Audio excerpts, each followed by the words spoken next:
Jayanagar police ಠಾಣೆಯವರು ಮನೆ ಕಳ್ಳವು ಮತ್ತು ದ್ವಿಚಕ್ರ ವಾಹನಗಳನ್ನು ಕಳ್ಳತನ ಮಾಡ್ತಾ ಇರತಕ್ಕಂತಹ ಇಬ್ಬರು ವ್ಯಕ್ತಿಗಳನ್ನು ಬಂಧಿಸಿ 390 ಗ್ರಾಂ ಚಿನ್ನದ ಗಟ್ಟಿಗಳನ್ನು ಮತ್ತು 2 ದ್ವಿಚಕ್ರ ವಾಹನಗಳನ್ನು ವಶಪಡಿಸಿಕೊಂಡಿದ್ದಾರೆ. ಇವುಗಳ ಒಟ್ಟು ಮೌಲ್ಯ 32 ಲಕ್ಷ ಅಂಥೇಳಿ ರಾತ್ರಿ ಫಿರ್ಯಾದಿದಾರರು ಹೊಂದಿರತಕ್ಕಂಥ ದ್ವಿಚಕ್ರ ವಾಹನವನ್ನು ಜಯನಗರ 8ನೇ ಬ್ಲಾಕ್ ಸಂಗಮ್ ಸರ್ಕಲ್ ಬಳಿ ನಿಲ್ಲಿಸಿ ಸ್ವೀಟ್ ಅಂಗಡಿಯಲ್ಲಿ ಸ್ವೀಟ್ ತರಕ್ಕೆ ಹೋದಾಗ ಅದನ್ನು ಯಾರೋ ಆರೋಪಿಗಳು ತೆಗೆದುಕೊಂಡು ಹೋಗಿರ್ತಾರೆ.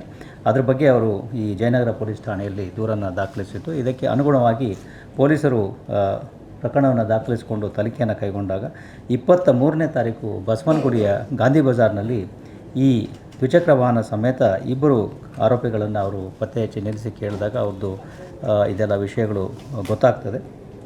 ಅದಾದ ನಂತರ ಅವರನ್ನು ಬಂಧಿಸಿ ಕೂಲಂಕುಷ ವಿಚಾರಣೆಯನ್ನು ಮಾಡಿದಾಗ ಅವರು ಇನ್ನೂ ಇಬ್ಬರು ಆರೋಪಿಗಳ ಜೊತೆ ಸೇರಿ ಮನೆ ಕಳ್ಳತನಗಳನ್ನು ಕೂಡ ಮಾಡಿರ್ತಕ್ಕಂಥದ್ದು ಗೊತ್ತಾಗ್ತದೆ. ಹೀಗಾಗಿ ಅವರುಗಳ ಈ ಸಮಗ್ರ ವಿಚಾರಣೆಯಿಂದ ಜಯನಗರ ಪೊಲೀಸ್ ಠಾಣೆ 2 ದ್ವಿಚಕ್ರ ವಾಹನ ಕಳ್ಳತನದ ಪ್ರಕರಣಗಳು, ಹಾಗೆಯೇ ಸುಬ್ರಹ್ಮಣ್ಯಪುರ ಪೊಲೀಸ್ ಠಾಣೆ 1 ಮನೆ ಕಳ್ಳತನದ ಪ್ರಕರಣ ಮತ್ತು ಕೋಣನಕುಂಟೆ ಪೊಲೀಸ್ ಠಾಣೆ 1 ಮನೆ ಕಳ್ಳತನದ ಪ್ರಕರಣ ಈಗ ಪತ್ತೆಯಾಗಿದ್ದಾವೆ.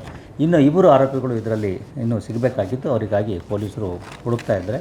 ಅದರಿಂದ ನಾವು ಸದಾಕಾಲ ಹೇಳ್ತಕ್ಕಂಥದ್ದು, ಈ ವಾಹನ ಕಳ್ಳತನದ ಪ್ರಕರಣಗಳಿಗೂ ಮತ್ತು ಬೇರೆ ಅಪರಾಧ ಚಟುವಟಿಕೆಗಳಿಗೂ ನೇರ ಸಂಪರ್ಕ ಇದೆ. ಸಾರ್ವಜನಿಕರಲ್ಲಿಯೂ ಕೂಡ ಈ ರೀತಿ ವಾಹನಗಳನ್ನು ನಿಲ್ಲಿಸುವಾಗ ನಿಮ್ಮ ವಾಹನಗಳ ಸುರಕ್ಷತೆಯನ್ನು ಗಮನಿಸ್ತಕ್ಕಂಥದ್ದು ಬಹಳ ಮುಖ್ಯ ಆಗ್ತದೆ. ಸುರಕ್ಷಿತ ಸ್ಥಳದಲ್ಲಿ ನಿಲ್ಲಿಸ್ತಕ್ಕಂಥದ್ದು, ಜೊತೆಗೆ ಲಾಕ್ ಮಾಡ್ತಕ್ಕಂಥದ್ದು, ಜೊತೆಗೆ ಬೇರೆ ತಂತ್ರಜ್ಞಾನವನ್ನು ಉಪಯೋಗಿಸಿ ಕೆಲವೊಂದು ಸುರಕ್ಷತಾ ಕ್ರಮಗಳನ್ನು ಕೈಗೊಳ್ತಕ್ಕಂಥದ್ದು ಅತಿ ಅವಶ್ಯ. ಅದರ ಜೊತೆಗೆ ಮನೆ ಕಳ್ಳತನಗಳನ್ನು ಪ್ರಿವೆಂಟ್ ಮಾಡಲಿಕ್ಕೆ ಅಥವಾ ಆಗದ ಹಾಗೆ ನೋಡಿಕೊಳ್ಳಿಕ್ಕೆ ಕೂಡ ನಾವು ಈಗಾಗಲೇ ಸಾಕಷ್ಟು ಸೂಚನೆಗಳನ್ನು ಕೊಟ್ಟಿದ್ದೇವೆ. ಎಸ್ಪೆಷಲಿ ನೀವು ಮನೆಗಳನ್ನು ಲಾಕ್ ಮಾಡಿ ಹೊರಗಡೆ ಹೋಗ್ತಕ್ಕಂತಹ ಸಂದರ್ಭದಲ್ಲಿ ಎಚ್ಚರಿಕೆ ವಹಿಸಲಿಕ್ಕೆ ಈಗಾಗಲೇ ನಾವು ಕೋರಿಕೊಂಡಿದ್ದೇವೆ.